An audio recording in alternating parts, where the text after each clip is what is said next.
Iran,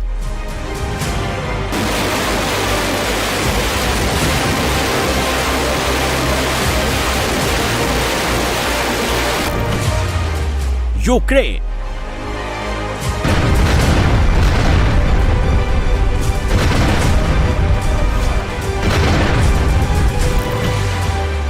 रूस,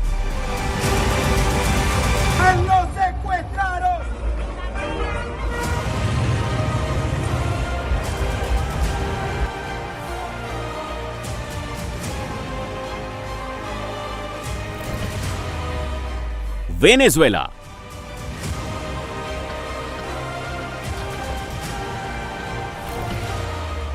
middle east,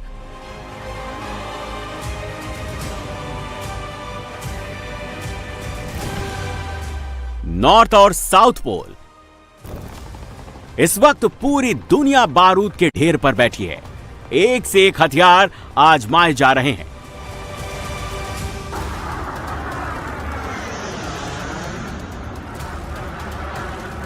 धमाके हो रहे हैं।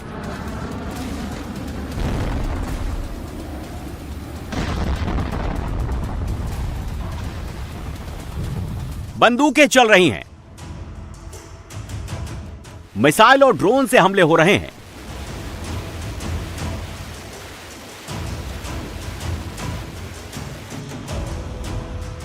जंगी जहाजों ने मोर्चा संभाल लिया है।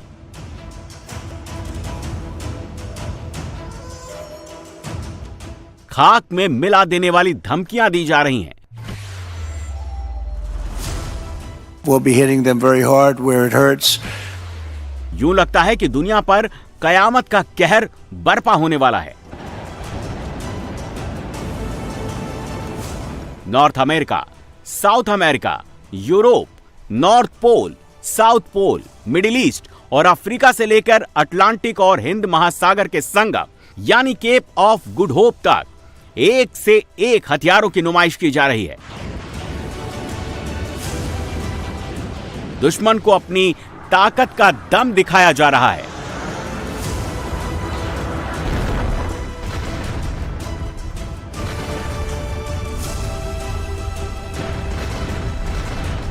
दुनिया की इकलौती सुपर पावर अमेरिका हो या एटमी हथियारों में नंबर 1 रूस,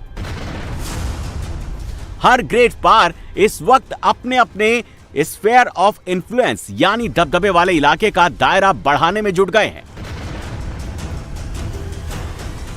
अमेरिकी प्रेसिडेंट डोनाल्ड ट्रंप ने 200 साल पुरानी मनरो डॉक्ट्रिन को अपडेट करते हुए कहा कि 2 अमेरिकी महाद्वीपों यानी नॉर्थ अमेरिका और साउथ अमेरिका में सिर्फ और सिर्फ एक पावर चलेगी, यानी the United states of America की। इसका क्लियर सिग्नल ट्रंप ने वेनेजुएला के प्रेसिडेंट को उनके किले से किडनैप करके दे दिया। यही नहीं, अब अमेरिका के मरीन्स और नेवल कमांडोज पूरे अटलांटिक महासागर में ऑयल टैंकर्स की नाकेबंदी कर रहे हैं। दूसरे देशों को जा रहे तेल छीन झपट रहे हैं। यानी कुल मिलाकर अमेरिकी सेना पायरेट्स ऑफ द अटलांटिक बन गई है।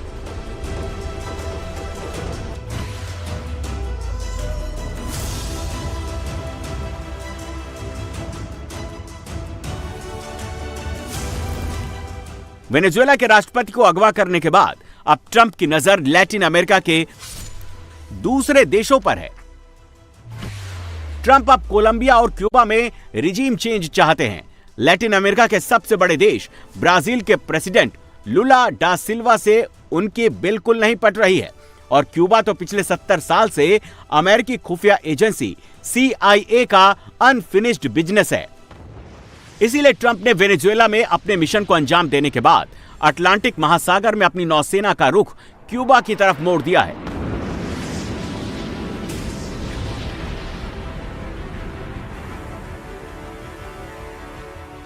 वहीं क्यूबा भी अमेरिका के आगे झुकने को तैयार नहीं है।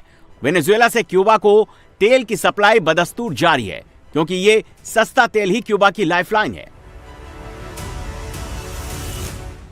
यानी वेनेजुएला में मादुरो की सत्ता उखाड़ फेंकने के बाद लैटिन अमेरिका के दूसरे देशों में भी अमेरिकी अब मिलिट्री एक्शन की तैयारी कर रहे हैं। ट्रंप को अमेरिकी कॉन्टिनेंट्स की फिक्र है। तो यूरेशिया में व्लादिमीर पुतिन अपना स्फीयर ऑफ इन्फ्लुएंस मजबूत करने में जुट गए हैं।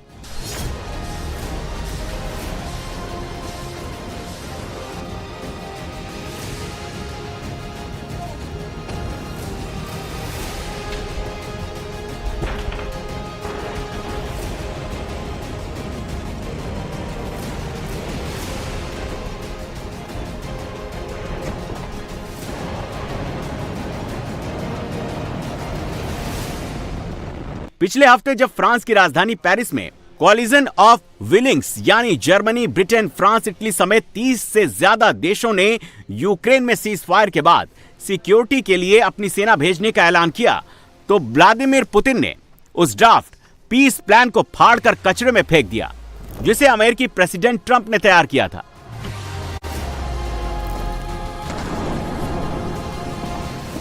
और फिर यूक्रेन पर मिसाइलों, ड्रोन्स और बॉम्बर से तबाही मचा दी।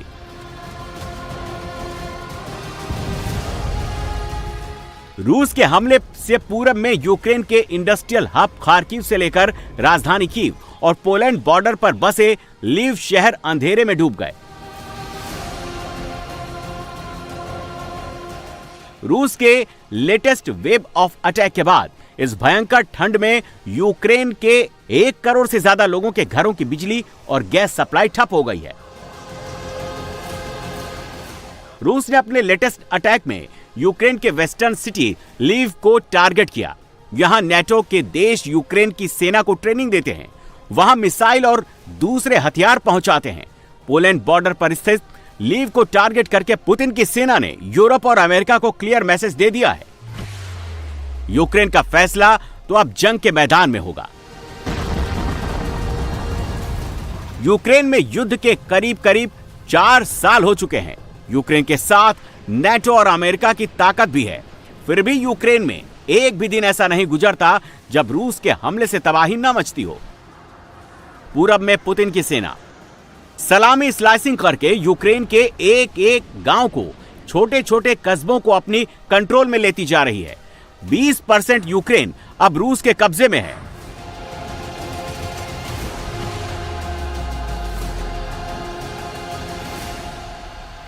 यूक्रेन पर अपने लेटेस्ट अटैक में रूस ने पहली बार अपनी एटमी पावर वाली ओरेशनिक मिसाइल का इस्तेमाल किया, जिसे रूस ने पिछले साल ही डेवलप किया है। 13,000 किलोमीटर प्रति घंटे की रफ्तार से अटैक करने वाली ओरेशनिक मिसाइल इतनी पावरफुल है कि दुनिया का कोई भी एयर डिफेंस सिस्टम उसको रोक नहीं सकता, फिर चाहे वो अमेरिका का पैट्रियट सिस्टम हो या इजराइल का आयरन डोम। पुतिन की हाइपरसोनिक मिसाइल ने यूक्रेन के सबसे पश्चिमी बॉर्डर के शहर लीव को निशाने पर लिया है, जो पोलैंड के बॉर्डर के करीब है। ओरेशनिक से यूक्रेन में तबाही मचाने के बाद पुतिन ने कहा कि अगर अमेरिका और यूरोप के देश ये समझते हैं कि वो यूक्रेन को बचा लेंगे, तो वो उनको चैलेंज देते हैं अपने सारे एयर डिफेंस सिस्टम कीव में तैनात करें, जिसके बाद रूस अपनी ओरेशनिक मिसाइल लॉन्च करेगा। फिर दुनिया देख ले कि किसमें कितना दम है। मिसाइल्स लॉन्च के कुछ सेकंड्स के भीतर हमारे सैनिक वहां से हट जाएंगे, उनकी ट्रेन रवाना हो जाएगी, तो इस मिसाइल को रोक पाने का कोई चांस ही नहीं है। और अगर पश्चिम के डिफेंस एक्सपर्ट्स को लगता है कि वो इसको रोक लेंगे, तो मैं एक प्रस्ताव देता हूं। यूरोप और अमेरिका के पैसे से हमारे खिलाफ राय देने वाले डिफेंस के इन एक्सपर्ट्स को चैलेंज करता हूं कि वो एक तरह के तकनीकी प्रयोग के लिए राजी हो। इसे हम 21वीं सदी का हाईटेक मुकाबला भी मान सकते हैं। मान लीजिए कि वो कीव में किसी टारगेट को तय करें जिस पर हमें निशाना लगाना है, और फिर वो वहां अपने सारे एयर डिफेंस और मिसाइल सिस्टम तैनात करें। फिर हम ओरेशनिक से वहां हमला करेंगे। देखें कि फिर क्या होता है। हम तो इस तरह के मुकाबले के लिए रेडी हैं, पर क्या वो लोग इस तरह के प्रयोग के लिए तैयार हैं? इस मौके पर भी मैं ये कहूंगा कि उनकी सारी मिसाइल्स और एयर डिफेंस तो वहां तैनात हैं ही ना। हमारे लिए ये बहुत दिलचस्प होगा। उधर यूरोप अभी पुतिन का चैलेंज एक्सेप्ट करे उससे पहले खुद यूरोप के बड़े भाई 200 साल पुराने साथी और मुहाफिज अमेरिका ने यूरोप के सामने एक बड़े चैलेंज का पत्ता फेंक दिया है। अमेरिका की नजर दुनिया के सबसे बड़े जजीरे world of biggest island Greenland पर है, जो डेनमार्क का हिस्सा है और इस तरह एक नेटो कंट्री का पार्ट है। यानी ट्रंप यूरोपीय साथियों से कह रहे हैं कि मुझे तुम्हारा वो इलाका अच्छा लग रहा है और मुझे चाहिए ही चाहिए, जो मर्जी हो वो कर लो। I'm not talking about money for Greenland yet. I might talk about that. But right now, we are going to do something on Greenland, whether they like it or not, because if we don't do it, Russia or China will take over Greenland, and we're not going to have Russia or China as a neighbor. I would like to make a deal, the easy way, but if we don't do it the easy way, we're going to do it the hard way. The fact that they had a boat land there 500 years ago doesn't mean that they own the land. I'm sure we had lots of boats go there also. But we need that because if you take a look outside of Greenland right now, there are Russian destroyers, there are Chinese destroyers and bigger, there are Russian submarines all over the place. We're not going to have Russia or China occupy Greenland, and that's what they're going to do if we don't. So we're going to be doing something with Greenland, either the nice way or the more difficult way. यानी पिछले 4 साल से Europe के तमाम देश जो Ukraine के मोर्चे पर रूस से जूझ रहे थे, अब उनके पड़ोस में उनके अपने इलाके में एक नया मोर्चा खुल गया है। ग्रीनलैंड में अमेरिका सबसे पावरफुल है। जर्मनी, फ्रांस, ब्रिटेन और इटली जैसे जो बेहद पावरफुल यूरोपीय देश हैं, पूरी ताकत लगाकर भी रूस को यूक्रेन में पीछे नहीं ढकेल पाए। वो अब दुनिया की इकलौती सुपर पावर अमेरिका का ग्रीनलैंड में कैसे मुकाबला करेंगे, ये बड़ा सवाल है। फिलहाल तो यूरोपीय देश ट्रंप को जवाबी चेतावनी दे रहे हैं। जहां तक ग्रीनलैंड की बात है तो मैं यहां पर अपने आप को दोहराना नहीं चाहूंगा, क्योंकि मैं पहले ही इस बात पर अपना रुख साफ कर चुका हूं। फ्रांस के प्रेसिडेंट पिछले साल जून में ही वहां गए थे और मैंने खुद अगस्त में वहां जाकर डेनमार्क और ग्रीनलैंड के लोगों के साथ अपना मजबूत समर्थन दिया था। हम आर्कटिक में अपनी कूटनीति और सामरिक उपस्थिति को भी मजबूत कर रहे हैं। हमने नूक में एक कॉन्सुलेट खोलने का भी फैसला किया है और डेनमार्क ने हाल ही में हमें इसकी याद भी दिलवाई। ग्रीनलैंड बिकाऊ नहीं है, ये कोई माल नहीं जिसे कोई लूट ले। हम ऐसे दौर में नहीं हैं कि हम लुसियाना की खरीद फरोख्त करें, इसीलिए ये धमकियां बंद होनी चाहिए। इस मामले में डेनमार्क को यूरोपीय संघ का पूरा सपोर्ट है।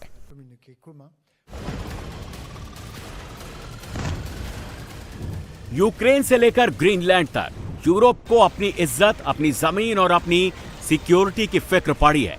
रूस से जंग लड़ने के जुनून ने यूरोपीय देशों को तबाह बर्बाद कर डाला है। जर्मनी, फ्रांस, इटली और ब्रिटेन की माली हालत खराब होती जा रही है।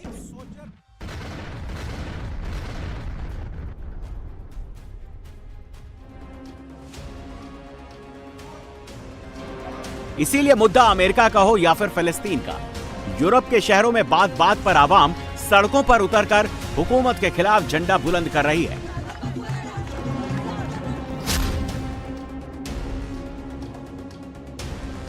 यानी वेनेजुएला से लेकर ग्रीनलैंड तक यूरोप और अमेरिका आमने सामने है। लेकिन एक मोर्चा है जिसको लेकर यूरोपीय लीडर और डोनाल्ड ट्रंप एक ही जुबान बोल रहे हैं, और वो है ईरान।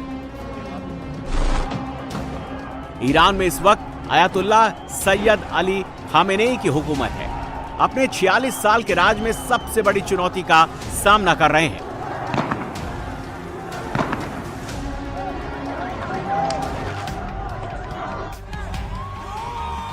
(1979) में इस्लामिक क्रांति के बाद इस वक्त ईरान के हालात सबसे बुरे हैं, जहां खुलेआम सुप्रीम लीडर खामेनेई के खिलाफ नारे लग रहे हैं और उनकी तस्वीरें जलाई जा रही हैं।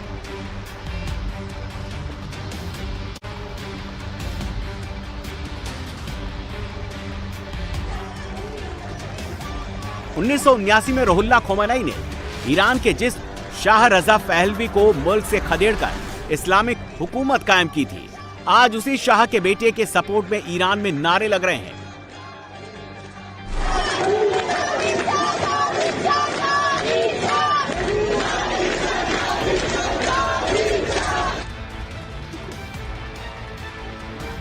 हुकूमत के लिए खतरा देखकर अब खामेनेई के हुक्म पर ईरान के पासबान यानी इस्लामिक रिवॉल्यूशनरी गार्ड्स कोर के लड़ाके प्रदर्शन करने वाले हमवतनों पर बाज की तरह झपट पड़ रहे हैं।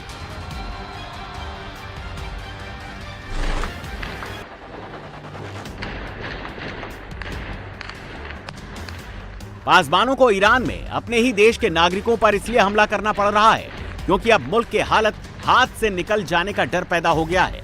28 दिसंबर को तेहरान के ग्रैंड बाजार से शुरू हुए प्रोटेस्ट अब उत्तर में मशहद और तबरिज से लेकर दक्षिण में बुशहर और मिनाब शहरों तक फैल चुके हैं। शनिवार रात 8 बजे निर्वासित Pahlavi crown prince Reza Shah की अपील पर पूरे ईरान में लाखों लोग सड़क पर उतर आए।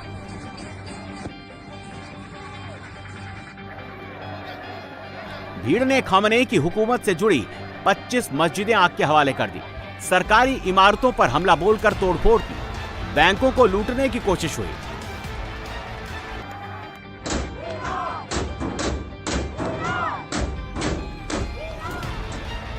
मजबूरन खामनेई की तरफ से भी प्रदर्शनकारियों पर एक्शन की खुली छूट देनी पड़ी। जो सिक्योरिटी फोर्सेस अब तक सब्र रख रही थी, उन्होंने विरोध के लिए सड़कों पर उतरे अपने ही देश के नागरिकों पर अंधाधुंध गोली चलानी शुरू कर दी।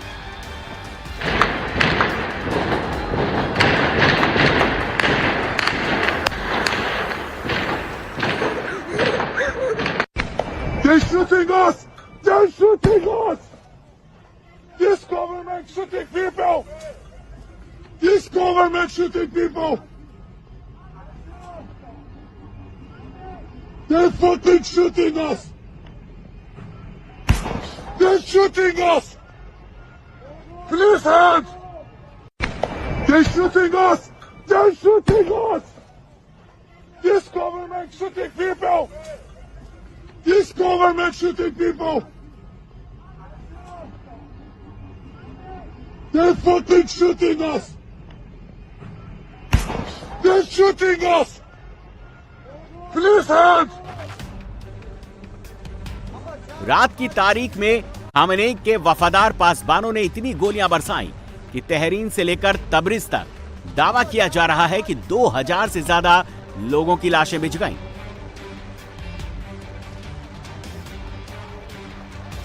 इतनी बेरहमी के बावजूद ईरान के आवाम का जोशो खरोश कम होने का नाम नहीं ले रहा है। प्रेसिडेंट मसूद पेजेशकियां कहीं नजर नहीं आ रहे हैं। ईरान के हर शहर में यही मंजर है।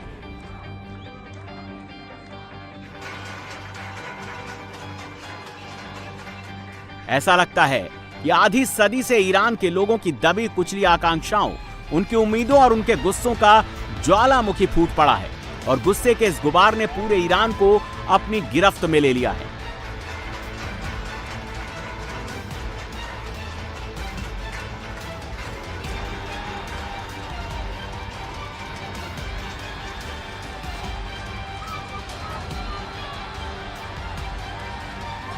खामनेई की मर्दवादी हुकूमत के खिलाफ बगावत में महिलाएं भी बढ़ चढ़कर शरीक हो रही हैं। वो बरसों से आयत हिजाब की बंदिशों को तोड़कर चिलमन को आग के हवाले करने में जुट गई हैं।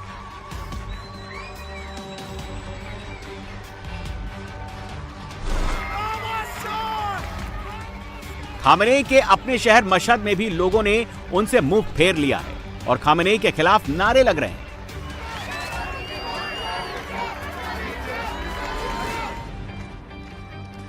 मशहद खामनेई का गढ़ है। यह ईरान का सबसे बड़ा धार्मिक शहर है। यहां शिया फिरके के 8वें इमाम रजा का मजार है। ईरान के शाह रजा पहलवी के खिलाफ इसी शहर से 1979 में बगावत की पहली चिंगारी फूटी थी और अब मशहद ने खोमेनी के विरोध का बिगुल बजा दिया है। मशहद की बगावत ने खोमेनी को हिलाकर रख दिया है। इसीलिए शनिवार रात खोमेनी के हुक्म पर इस्लामी हुकूमत के पासबान यानी IRGC फोर्स ने गोलियां चलाकर लाशें बिछा दी।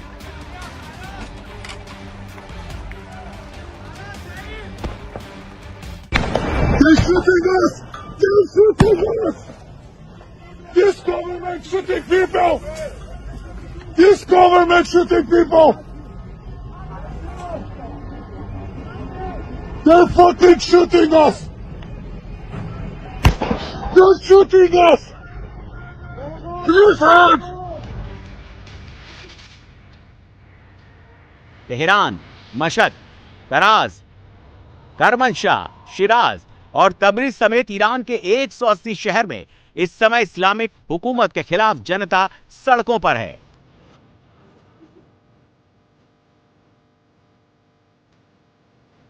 ईरान के 31 प्रांतों में 512 ऐसे ठिकाने हैं जहां लाखों प्रदर्शनकारी डटे हुए हैं।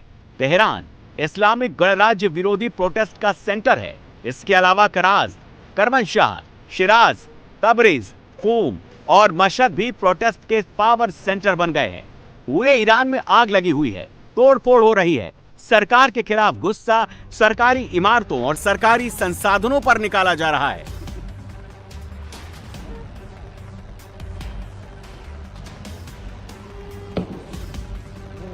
इसीलिए अब IRGC को खोलकर फायरिंग की परमिशन दे दी गई है। सामने कोई भी हो, गोली चलाने से नहीं हिचकना है।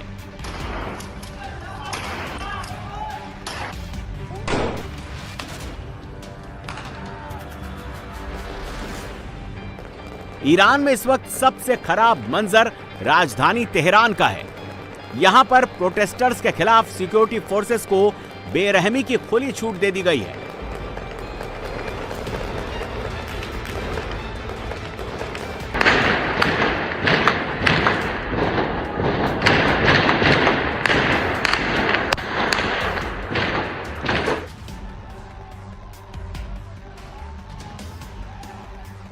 ईरान में आवाम पर हो रहे इस जुल्म को देखकर दुनिया के सबसे बड़े दादा अमेरिका का दिल पिघल रहा है। अमेरिका के प्रेसिडेंट डोनाल्ड ट्रंप ने ईरान को चेतावनी दी है कि अगर ख़ोमेनी हुकूमत जनता पर ऐसे जुल्म करेगी तो ईरान अमेरिका में दखल देगा, ईरान पर हमला करेगा।